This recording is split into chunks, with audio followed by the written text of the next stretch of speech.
الحمد لله رب العالمين، والصلاة والسلام على أشرف المرسلين سيدنا وسندنا ونبينا محمد وآله وصحبه أجمعين. أما بعد، فأعوذ بالله من الشيطان الرجيم. بسم الله الرحمن الرحيم. إن الله وملائكته يصلون على النبي يا أيها الذين آمنوا صلوا عليه وسلموا تسليما. اللهم صل وسلم وبارك على سيدنا محمد الفاتح لما أغلق والخاتم لما سبق والناصر الحق بالحق والهادي إلى صراطك المستقيم وعلى آله وأصحابه حق قدره ومقداره العظيم.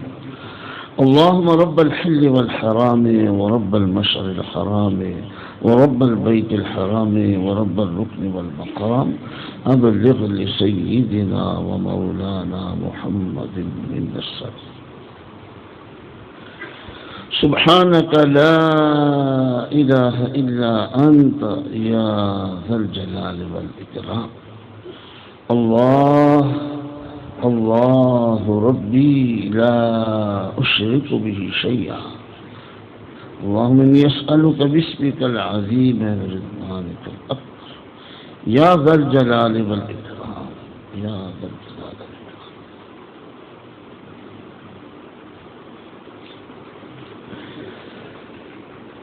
برادران اسلام، اللہ جل مجدہ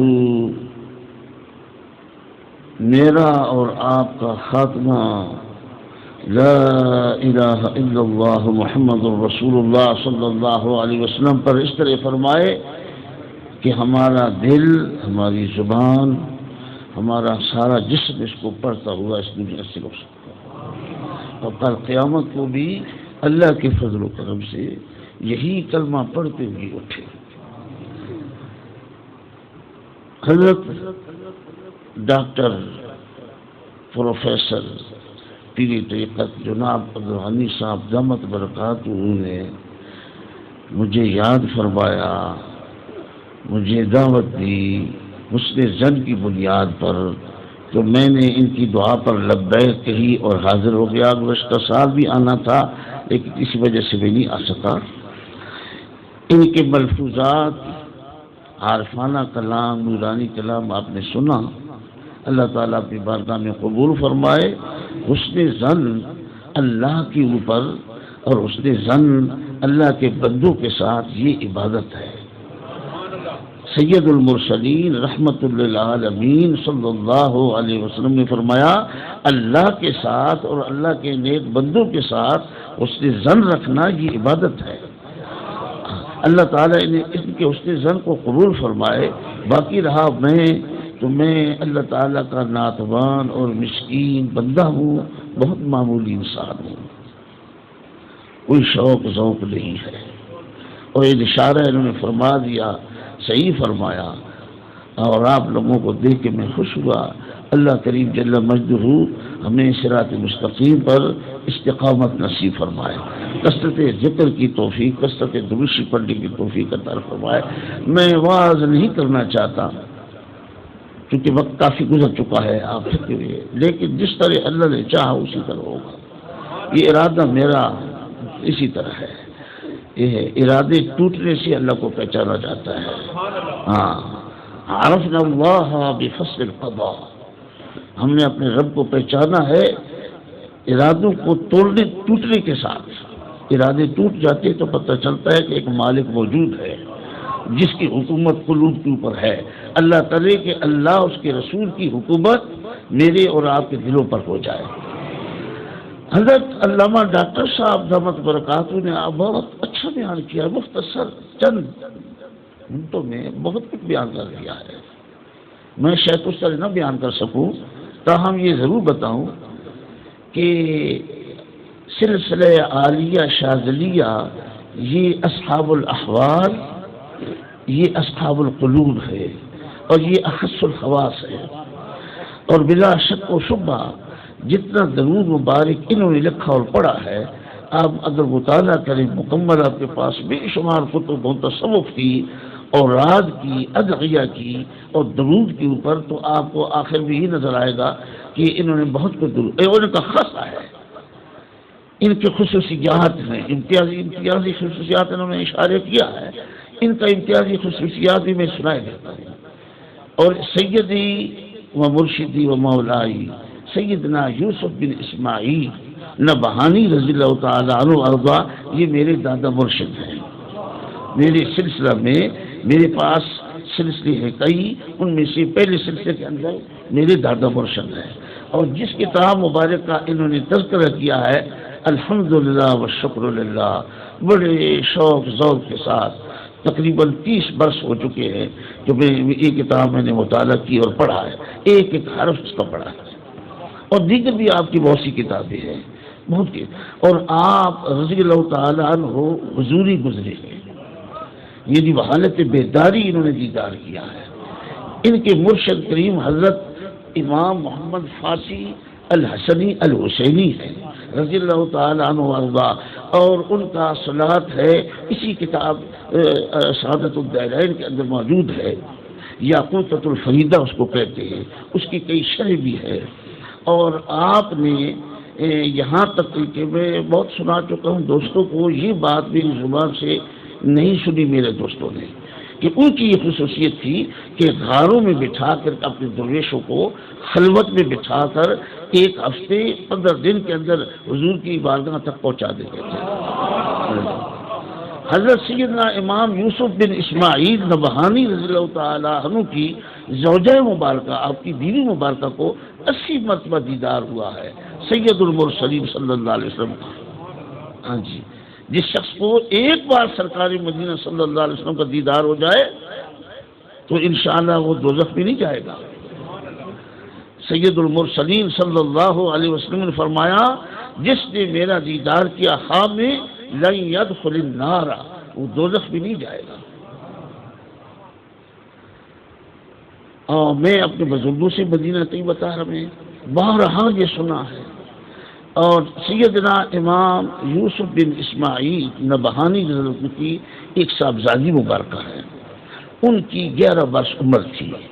یہ فرماتے ہیں کہ میں نے دیکھا کہ میری بیٹی کا نکاح سید المرسلین نے پڑھا ہے صلی اللہ علیہ وسلم، بہت بلند مقام تھا، یہ شاذلی تھے۔ ان کے مرشد محمد فاسی الحسنی الحسینی جس وقت میں حضور پر نور صلی اللہ علیہ وسلم کی بارگاہ میں داخل ہوتے تو سلام پیش کرتے اور حضور کی طرف سے جواب نصیب ہوتا۔ یہ سلسلہ یہ بہت سے لوگ سوچتے ہیں، بولتے ہیں اور کہتے ہیں، بلکہ میں نے یہاں تک سنا ہے وہ کچھ کمزور لوگوں کی زبان سے کہ شاذلی سلسلہ کون سا ہے جی، یہ تو کوئی سلسلہ نہیں۔ اور بڑے دکھ کی بات یہ ہے کہ جس شخص نے شاذلیوں کے عظیم المرتبت کتاب کا ترجمہ کیا ہے، اس نے بھی کہا جی کہ شاذلی تو کوئی سلسلہ نہیں، استغفر اللہ العظیم۔ سیدنا عبدالعزیز دباغ مغربی حضرت پڑھ چکے ہوں گے، اچھی طرح آشنا ہوں گے جی۔ سیدنا عبدالعزیز دباغ مراکش میں آرام فرما ہے، میں مسکین ان کی زیارت بھی کر چکا ہوں وہاں جا کر مراکش میں۔ سیدنا عبدالعزیز دباغ مغربی دنیا میں ایک عجیب و غریب ولی گزرا ہے، اور یہ فرماتے ہیں کہ 10 شاذلیوں نے میری تربیت کی ہے، اور ان میں سے آخری ولی جو تھے وہ وقت کے غوث تھے، اور وہ بھی شاذلی تھے، اور یہ بھی شاذلی ہے۔ یہ امی تھے، 15 پارے قرآن شریف پڑھے ہوئے تھے، کوئی کتاب نہیں، کوئی درس نہیں، کچھ، صرف 15 پارے قرآن مجید بھی پورا نہیں پڑھے ہوئے تھے، لیکن سچے اور سچے تھے، یعنی پیدائش سے لے کر مرتے دم تک کسی غیر محرم عورت کو ہاتھ نہیں لگایا۔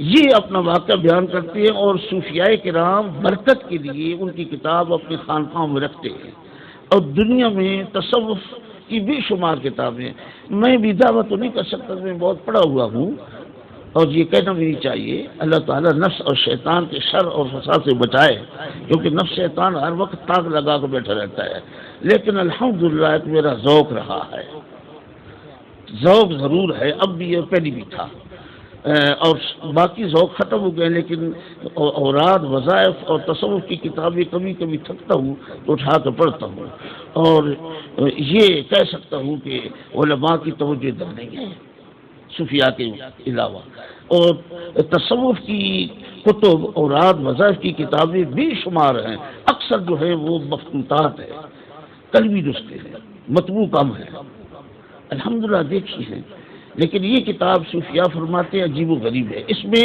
صرف سید المرسلین رحمت العالمین صلی اللہ علیہ وسلم کے عشق و محبت کا تذکرہ کیا گیا، اور ایک باقی حکومت بتائی گئی، اور مصطفیٰ صلی اللہ علیہ وسلم کے وہ خصائص بیان کیے گئے جو تصوف کی دوسری کتابوں میں نہیں ملتے۔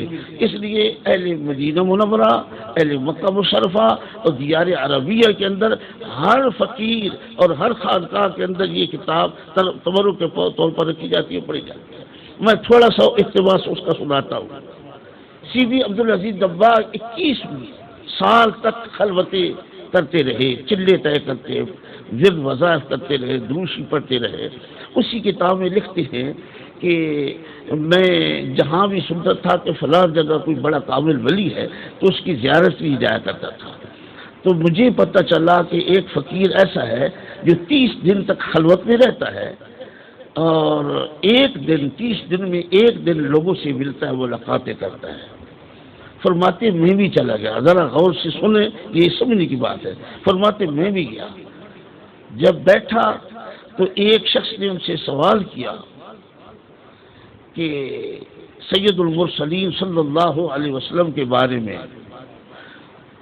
تو اس نے کہا کہ یہ جو سوال کر رہا ہے اس کا جواب یوں ہے کہ جس طرح ایسے ہے کہ حضور پر نور کی ازواج مطہرات 9 تھی، ان میں سے حضور انصاف نہ کرے، ایک کو زیادہ عطا کرے دوسرے کو کم عطا کرے، یہ معنی ہے اس کا۔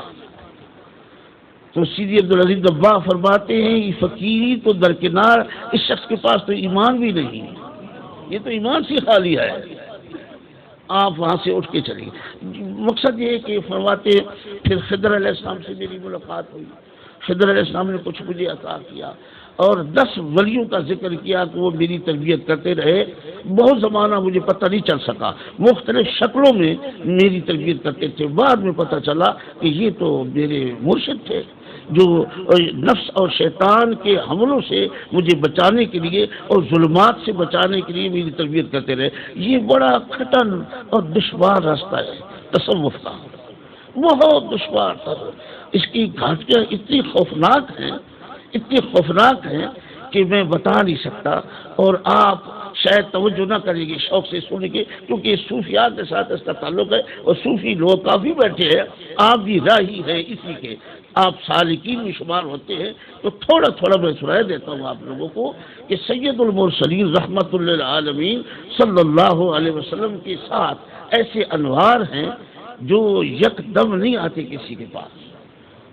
پہلے اس شخص کو بہت کچھ پڑھنا پڑتا ہے، ریاضتیں مجاہدات کرنے پڑتی ہیں، اس کو امراض لاحق ہوتے ہیں، اس کو خوف لاحق ہوتا ہے، اس کو بیماریاں لگ جاتی ہیں، اس کے اپنے بگانے دشمن کر دیے جاتے ہیں، بہت کچھ، یہاں تک کہ اس کا دل ٹوٹ جائے اس دنیا کے ساتھ، اور پوری طریقے سے تلا قما ہو جائے اس کا باطن میں، اس وقت جا کر حضور کو نور کا نور اس کے دل کے اندر آہستہ آہستہ خواب کی حالت میں، بیداری کی حالت میں داخل ہوتا ہے، اور ہوتے ہوتے اگر یکدم آئے تو یا وہ آدمی نصرانی ہو کے مر جائے یا یہودی ہو کے مر جائے، اور وہ نور اس کو جھلس کر رکھ دے۔ اس لیے طاقت یہ بہت مشکل مقام ہے، پہلے خواب میں دیدار اور کثرت سے، پھر آخر میں جا کر بیداری میں ہوتا ہے۔ یہ سیدی عبدالعزیز دباغ مغربی الشاذلی رضی اللہ تعالیٰ عنہ وارضاہ یہ بیداری کی حالت میں دیدار کرتے رہے۔ یہ فرماتے ہیں کہ میرا حال کیسے ہوا، یہ میں کیسے اس مقام پر پہنچا، 21 سال تک میں کرتا رہا پڑھائی، یہ وہ ہوتے ہوتے حضرت سیدنا عبد الرؤوف برناوی رضی اللہ تعالیٰ عنہ، یہ وقت کے غوث تھے، پھر فرمایا آخر تربیت میری ان کے حوالے ہوئی تو میرے اندر بجلیاں چمکی۔ یہ میرا خیال یہی سنائی دوں کافی ہے یہ سراسر نور، سراسر حال، سراسر شوق اور ذوق ہے، اور میری مالک و مولا محمد الرسول اللہ کی صلی اللہ علیہ وسلم کی خصائص ہے، اور ایسی عظمت و جلال ہے جو دوسری چیزوں میں پایا جاتا ہے۔ بیداری بھی سارے غوث کو تم دیدار کرتے ہیں، اور سب کا حال یہی ہوتا ہے۔ میں نمونے کے طور پر ان کا میں ذکر کرتا ہوں، اور جو ان کا حال ہوا اس سے بھی زیادہ لوگوں کا سخت ہوتا ہے۔ کوئی 50 سال، کوئی 60 سال، کوئی 40 سال اسی میں رہتے، جب جا کے اگر کامل ہو جائے، مکمل ہو جائے، اللہ کی ان پر رحمت ہو، سرکاری مدینہ خود توجہ فرمائے تو بشرف ہوتے ہیں۔ چنانچہ سیدی عبدالعزیز دباغ فرماتے ہیں کہ میری زوجہ مبارکہ نے مجھ سے کہا کہ ناشتہ بنانا ہے، آپ مچھلی لے آئے فلاں جگہ سے، فلاں دکان سے تیل اور مچھلی لے کے آئے۔ فرماتے ایک زیارت ہے، اس زیارت کے قریب جب میں پہنچا تو ایک دھواں سا میرے جسم سے نکلنا شروع ہو گیا، اور چیمٹیاں نکلنی شروع ہو گئی میرے جسم سے، سوئیں چھپنی شروع ہو گئی، اور مجھے سخت مراکش گرم ہے، رباط دارالخلافہ ہے مراکش کا، وہ ٹھنڈا ہے، فاس ٹھنڈا ہے، مراکش گرم ہے۔ میں رباط بھی گیا ہوں، مراکش میں بھی گیا ہوں، تو مراکش چونکہ گرم علاقہ ہے، تو آپ فرماتے ہیں سخت گرمیوں کو میں مجھے سردی لگ گئی، میرا جسم کانپنے لگ گیا، اور میرے دانت بجنے شروع ہو گئے، اور میں رو پڑا تو میرے اوپر تو موت آ گئی۔ فرماتے میں گر پڑا تو بجلیاں جو میرے اندر چمکی وہ حضور علیہ السلام کے نور کا پرتو تھا۔ ہاں جی، وہ جب اس سے میں نے خوف کے بارے آنکھ بند کر دی کہ بجلی ختم ہو جائے، اور تیز ہونی شروع ہو گئی۔ پھر انہوں نے کہا کہ وہ بجلی کیسی چمکی کہ مجھے زمین کا کونا کونا نظر آیا، سمندر کی مخلوق نظر آئی، بر کی مخلوق نظر آئی، اور لوگ گفتگو کر رہے ہیں وہ نظر آیا، کوئی عبادت کر رہے ہیں وہ نظر آئے، کوئی گناہ کر رہے ہیں وہ نظر آئے، وہ ایک دوسرے سے لڑ رہے ہیں وہ نظر آئے، اور زمین کی نیچے طبقے تک نگاہ گئی، پھر آسمان میں گئی، اور کئی گھنٹے میرا یہ حال رہا، پھر وہ نور رک گیا۔ پھر یہ حال ہوتا تھا کہ رات دن میں 1 گھنٹہ 2 گھنٹے آدھا گھنٹہ وہ بجلیاں چمکتی اور رک جاتی، چمکتی اور رک جاتی، 5 6 7 مرتبہ یہ میرا حال رہتا۔ فرماتے 6 ماہ تک وہ بجلیاں چمکتی رہی۔ 6 ماہ کے بعد وہ سارا نور میرے دل کے اندر رک گیا، دل کے گیا، اور اس نور سے میں اپنے پیچھے کے حصے کو دیکھتا تھا، اس نور سے اپنے دل کو بھی دیکھتا تھا، اپنے جسم کے ایک ایک رگ کو بھی دیکھتا تھا۔ جتنے مومن مسلم کوئی میرے سامنے آتا اس کا سارا باطن میرے سامنے ہوتا تھا۔ جس طرح میں اپنی ہتھیلی کو دیکھتا اسی طرح عرش معلق پر نگاہ بن جاتی، کیونکہ فرماتے میں نے عرش معلق کو بھی دیکھا، عرش معلق کے گرد جو فرشتے تسبیحات تعلیلات میں مشغول ہیں ان کو بھی دیکھا، اور جنت کو بھی دیکھا، جنت کا میوہ بھی کھایا، جنت کا پانی بھی پیا، دوزخ بھی دیکھی، دوزخ میں چیخنے والوں جلنے والوں کو بھی دیکھا، سب کچھ دیکھتا رہا، لیکن آخر میں خوف میرے دل سے سارا ختم ہو گیا، سرور ہی سرور، لطف ہی لطف، ذوق اور شوق اتنا تیز کہ میں کہوں میں ہر وقت حضور علیہ السلام کو دیکھوں۔ ہوتے ہوتے فرماتے ہیں جب میرا وقت قریب آیا حضور کی دیدار کرنے کا، تو سیدی عبدالرؤف برناوی نے ایک کھیل کھیلی میرے ساتھ، اور یہ بھی سن لے کہ اولیاء کیسے ہوتے ہیں، اور اولیاء کو تصرف کی طاقت اللہ نے دی ہوئی ہے، اور ابدال جو ہے ابدال بڑے اونچا مقام ہے، ابدالوں کی دل کی طاقت سیدنا جبریل علیہ السلام، سیدنا موسیٰ علیہ السلام، سیدنا ابراہیم علیہ السلام کے دل کے مطابق ہے، یہ حدیثوں سے ثابت ہے، میں شاید وہ حدیثیں نہ پڑھ سکوں ابھی، تو غوث کتب کا رتبہ تو اس سے بھی آگے ہے، مگر یہ بھی بتا دوں کوئی انکار کرے یا اقرار کرے، یہ ایک اللہ تعالیٰ کا اپنا نظام ہے، اس نے ایک نظام مقرر کیا ہے، اس کو ٹھکرا ہم نہیں سکتے، یہ میری اور آپ کی بنی ہوئی بات نہیں ہے، اللہ نے اپنے بندوں کو ایسا بنایا ہے، اور یہ رہیں گے قیامت تک رہیں گے، پہلے بھی تھی آج بھی یہ آئندہ بھی ہوں گے۔ چنانچہ فرماتے ہیں کہ سیدنا عبدالرؤف برناوی نے میرے ساتھ معاملہ یہ کیا کہ میں پھر باہر نکلا تو ایک حسین ترین عورت خوبصورت عورت کی شکل اختیار کر رہی ہے، فاخرانہ لباس پہنے ہوئے اور خوشبو سے لت پت، مجھے کہتے ہیں، فرماتے ہیں کہ تو فلاں سید زادہ ہے، میرا نام لے کے پکارتے ہیں، تو سب زادہ ہے، تو سید زادہ ہے، تو سید ہے، اور میں بڑی دکھی عورت ہوں، میں بڑی غمناک عورت ہوں، میں بہت پریشان ہوں، میری پریشانی کو تو دور کر، اے میرا ساتھ کر ہے، اس قبر میں میرے ساتھ چل، میری فریاد سن اور اس مشکل کو حل کر۔ آپ فرماتے مجھے اتنی شرم حیا آئی کہ میں دوڑ پڑا، وہ میرے پیچھے دوڑ پڑی، میں مسجد میں داخل ہو گیا، بہت لمبا قصہ ہے، پھر باہر نکلا، دیکھا کہ کوئی نہیں آگے پیچھے، پھر چند قدم چلا تو پھر پیچھے سے آواز دی کہ صاحبزادے سن میری بات، پھر دوڑ کے ایک دوست کے گھر داخل ہو گیا، 5-6 مرتبہ ادھر ادھر دوڑتے دوڑتے بالآخر میں گر پڑا، تو دیکھتا کیا ہوں کہ وہ خاتون مجھے اپنے بغل میں لے رہی ہے، بغل میں لیا اور یہاں بوسہ دیا تو دیکھا میرے مرشد ہے سیدنا عبدالرؤف برگاوی رضی اللہ تعالیٰ اشاذلی وقت کے فوز، اور مسکرائے اور فرمایا یہ تو ہے نا ہیلا میرا، لیکن سید زادے آپ کو بڑا میں نے پاک اور بلند پایا، ہاں ہاں ہاں، آپ کا قلب مبارک، آپ کے دل مبارک کے نیچے میری تھوڑی سی سرخی دکھی تھی، میں نے کہا کہیں یہ کوئی عورت کا حصہ تو نہیں ہے، تو اس کو نکالنے کے لیے میں نے یہ حربہ استعمال کیا ہے۔ اب آپ کو سمجھ آ گئی یہ ویسے نہیں ہے، فقیری اس طرح نہیں مل جاتی، بڑے دکھ اٹھانے ہوتے ہیں۔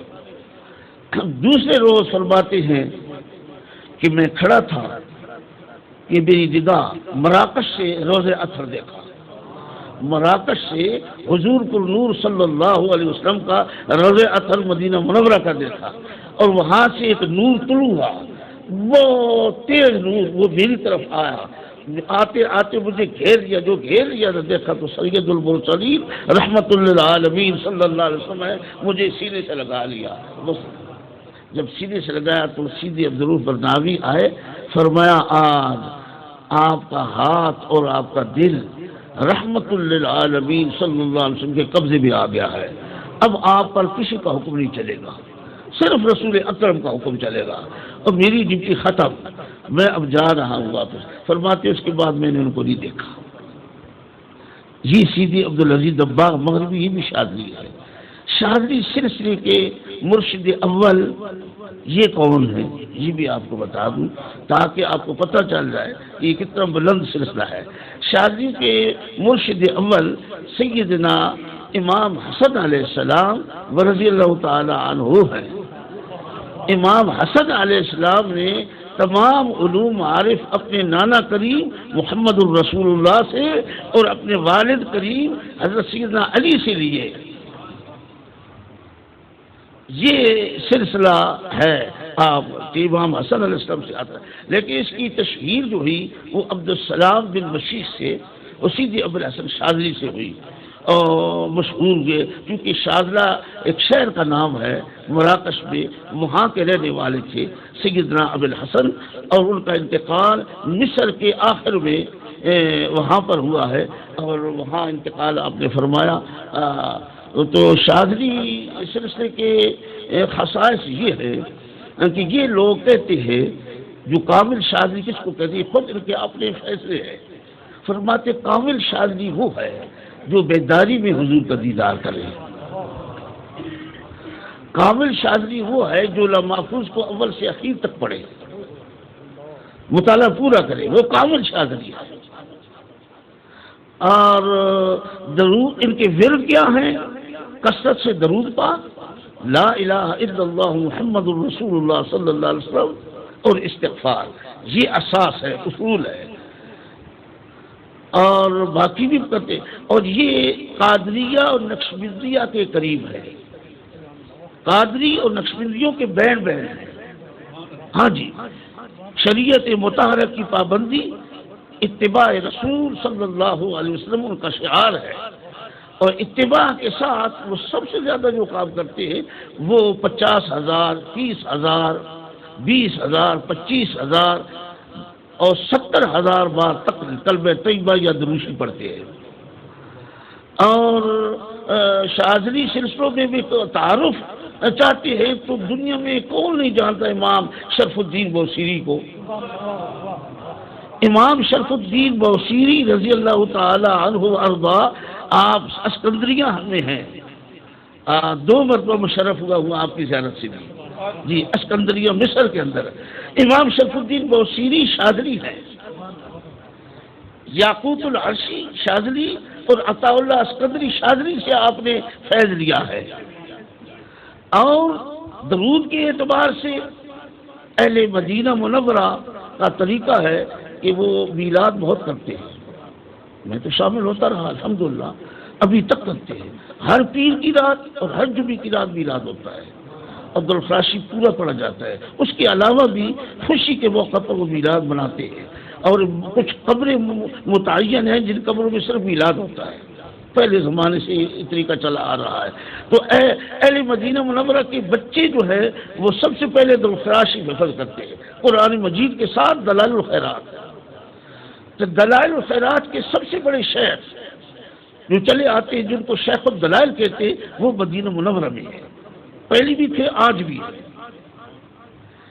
تو دلائل الخیرات ایک مجموعہ ہے درود پاک کا کہ قرآن مجید کے بعد سب سے زیادہ اس کا ورد کیا جاتا ہے. ہمارے ہاں ہندو پاکستان میں بھی اس کو طبع کیا، اس کو علماء دیوبند نے بھی طبع کیا اور پڑھا ہے، اور بریلویوں نے بھی طبع کیا ہے اور پڑھتے ہیں، اور باقی عرب کے اندر تو بہت زیادہ.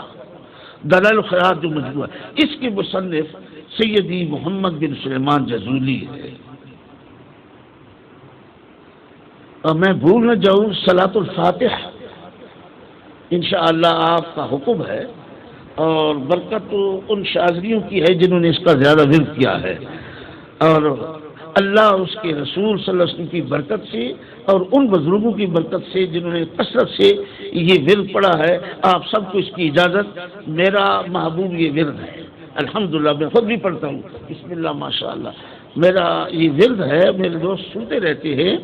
میں برکت کے لیے اس کو پڑھتا ہوں تاکہ اس کی برکت سے میری اور آپ کی مغفرت ہو جائے. جی بسم اللہ دروشی پڑھیے گا. بسم اللہ.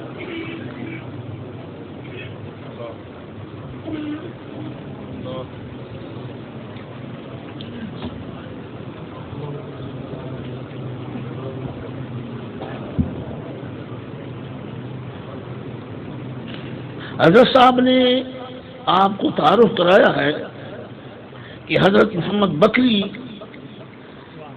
یہ صدیقی رضی اللہ تعالی عنہ کی طرف آپ نے پڑھا ہے سب سے پہلے. نہیں یہ بھی ٹھیک ہے، اس طرح ہے روایت، مگر امام نبہانی ہی کی تحقیق ہے اور کچھ دوسرے بزرگوں کی بھی کہ سب سے پہلے اس کو حضور غوث اعظم نے پڑھا ہے. صلاۃ الفاتح حضور سیدنا و مرشدنا و قدوتنا الی اللہ و رسول ہی حضور غوث الاعظم سیدنا الشیخ عبد القادر جیلانی رضی اللہ عنہ وارضا کی طرف 100 صیغہ درود کا منسوب ہے، جن میں سے یہ درود بھی ہے. اب اس کے بعد جو مشہور ہوا ہے سب سے زیادہ اس کی تلاوت جو کی ہے وہ حضرت محمد بکری صدیقی رضی اللہ تعالی نے کی ہے. اس لیے اور ان سے بھی زیادہ پھر اس کو سیدنا احمد تیجانی نے پڑھا ہے. اور سیدی احمد تیجانی الحسنی الحسینی الشاذلی التیجانی گزرے ہیں. یہ شاذلی سلسلے کی شاخ ہے تیجانی سلسلہ. یہ سلسلہ بھی عرب میں بہت مشہور ہے، اور ان کی کچھ خصوصیات ایسی ہے جو آپ کو 1400 سال کے ولیوں میں نظر نہ آئیں گی. ہاں جی سیدھی احمد تیجانی. پہلے تو مجھے بھی نفس نے روکا، نفس تو ساتھ ہوتا ہے نا جی. جب میں نے کتاب پڑھی کو تھوڑا بہت تو ان کو گفتگو پڑھی تو مجھے شک ہونے لگا. بہت پہلے کی بات ہے، پرانی بات ہے، کوئی 30 سال پہلے کی بات ہے. لیکن الحمدللہ و شکر اللہ، اللہ پاک نے ہدایت عطا کی، میری رہنمائی فرمائی. سید المرسلین صلی اللہ علیہ وسلم کی برکت سے میں نے ان کی کتاب کا خوب مطالعہ کیا، پڑھا، بہت پڑھا. جواہر المعانی ان کی کتاب مبارکہ ان کے خلفاء نے لکھی ہے، اور ان کے اوراد وظائف اس میں بیان کیے ہیں. اس میں ایک یہ ہے کہ ایک تو دلائل خیرات قرآن مجید کے بعد گناہوں کو مٹا دینے والا، گناہ کو بالکل جلا دینے والا، اور اللہ اس کے رسول کی بارگاہ قرب عطا کرنے والا جو ورد ہے وہ دلائل خیرات ہے. جی دلائل خیرات کی بڑے خصائص ہے. اور اس کے علاوہ حضور غوث الاعظم رضی اللہ تعالی عنہ نے حزب السیفی پڑھی ہے۔ دنیا میں سب سے پہلے حزب السیفی، جس کو حرز الیمانی کہتے ہیں اور حزب السیفی بھی کہتے ہیں، حرز الیمانی، حزب السیفی سب سے پہلے سیدنا علی نے پڑھی ہے، اور سیدنا علی کے بعد حضور غوث الاعظم سیدنا شیخ عبد القادر جیلانی رضی اللہ تعالی عنہ وارضاہ نے پڑھی ہے۔ اس کے بعد سیدنا احمد تیجانی نے بہت زیادہ اس کا ورد کیا ہے۔ یہ بھی وہ ورد ہے جو کچھ نہیں چھوڑتا، ہاں جی، اور علائق نفسانیہ، وساوس اور حوادثات اور وہ جتنے حجابات ہیں اللہ اس کے بندے کے درمیان یا اس بندے اور حضور علیہ الصلوۃ والسلام کے درمیان، وہ اللہ تعالیٰ اس کلام کی برکت سے مٹا دیتا ہے۔ یہ بھی بہت اونچا ورد ہے، حزب السیفی اور حزب الجمانی، یہ دونوں نام ہیں اس کے۔ اس کو بھی شہنشاہ بغداد نے بہت پڑھا ہے، بلکہ محمد غوث گوالیاری رحمہ اللہ نے جواہر الخمس کے اندر فرمایا کہ میں 13 سال تک پہاڑوں میں ذکر کرتا رہا، کوہساروں میں رہا، ہاں جی، افغانستان اور پشاور کے قریب کے جو پہاڑ ہیں یہاں بھی وہ عبادت کرتے رہے، 13 برس تک پہاڑوں کے اندر چھپے رہے، اور آخر میں ان کو حزب السیفی ملی۔ فرمایا افسوس حزب السیفی مجھے پہلے مل جاتی تو اسی کو پڑھ کے تو میں یہ مراتب حاصل کر دیتا، اتنی محنت جو مجاہدہ کیا ہے تو یہ مجاہدہ کرنے کی ضرورت پیش آتی۔ یہ بھی ایک عجیب و غریب ورد ہے۔ تو حضرت امام سیدی احمد تیجانی رضی اللہ تعالی عنہ وارضاہ صلاۃ الفاتح کے بارے میں فرماتے ہیں، بڑے فضائل بیان کیے، اور کہا مجھے جتنے کمالات ملے ہیں اس درود کی برکت سے ملے ہیں۔ اور وہ کیا کمالات ہیں کہ فرماتے ہر جمعہ میں حضور علیہ السلام کے ہمراہ پڑھتا ہوں، اور ہر پیر کے روز میں سرکار مدینہ صلی اللہ علیہ وسلم کے ہمراہ ملکوت السماوات والارضین کا سیر کرتا ہوں، اور فرماتے ہیں کہ جس شخص نے مجھے جمعے کے روز یا پیر کے روز، جمعہ شریف کی رات یا پیر کی رات مجھے دیکھ لیا، اس پر دوزخ خراب ہو جائے گی۔ پوچھا گیا جی کیا وجہ آپ کو دیکھنے سے کیا؟ فرماتے اس کی وجہ یہ کہ وہ مجھے نہیں دیکھ رہا، وہ سید المرسلین کا دیدار کر رہا ہے، کیونکہ میں اس وقت حضور کے ہمراہ ہوتا ہوں۔ ان کی خصائص یہ ہے، انہوں نے کہا کہ جس شخص نے میرے ہاتھ میں بیعت کی اس کا حساب کتاب دنیا میں ختم ہو گیا ہے، دوزخ میں جانا تو درکنار، اس کا حساب کتاب بھی قیامت کو نہیں ہوگا۔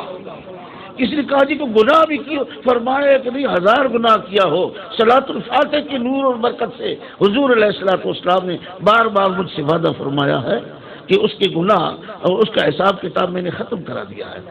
اور پھر فرماتے ہیں کہ مجھے سید الوجود، یہ کلمہ سید الوجود کا استعمال کرتے ہیں، وہ بھی سیدی عبدالعزیز دباغ بھی، یہ شاذیوں کا خاصہ ہے، اور شاذیوں کا خاصہ یہ بھی ہے جس کو حضرت امام جعفر القطانی، الادریسی، الحسنی، الحسینی، یہ بہت عجیب و غریب بزرگ گزرے ہیں، مراکش کے بہت بڑے دنیا کے بڑے اونچے محدث شیخ الحدیث گزرے ہیں، جن کو اپنے بیگانے مخالف موافق سب مانتے ہیں کہ ایسا محدث اس صدی میں کوئی نہیں گزرا۔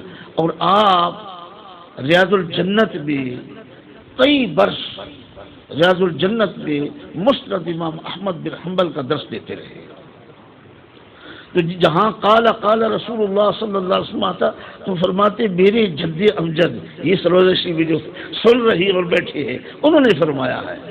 سیدی جعفر القطانی نے بھی یہ تشریح فرمائی ہے کہ وہ جب لا الہ الا اللہ پڑھتے ہیں اور دوزخ سے آزاد ہونے کے لیے پڑھتے ہیں تو لا الہ الا اللہ سیدنا محمد الرسول اللہ صلی اللہ علیہ وسلم، یہ ان لوگوں کا ورد ہے، ساتھ سیدنا پڑھتے ہیں، اور تمام شاعری جہاں بھی آپ دیکھیں گے سنیں گے قادری شاعری عربوں میں اسی طریقہ ان کا لا الہ الا اللہ سیدنا محمد الرسول اللہ صلی اللہ تعالی علیہ وسلم۔ ان کی خصائص میں ایک یہ ہے، وہ فرماتے ہیں کہ امام مہدی علیہ السلام کے زمانے تک جب حضور صلی اللہ علیہ وسلم کی کچہری لگتی ہے جس میں اولیاء اللہ بھی جمع ہوتے ہیں، اولین آخرین کے، اور انبیاء علیہ الصلوۃ والسلام بھی آتے ہیں،